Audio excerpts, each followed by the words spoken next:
ওই ঘাসগুলো বেছে নেন, আর 2 দিন পর আবার হবে নি, তখন আবার লেবার নেন। লালু ভাই তো ঘোড়ার তালে আছে লেবার নেওয়ার জন্য।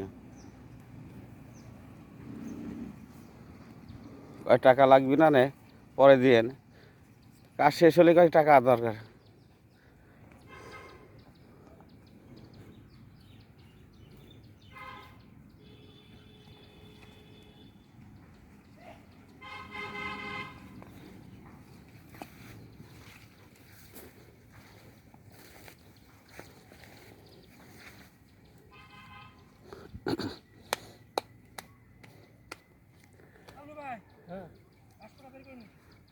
ঘাস কাটা বের করে ফেলা দাও।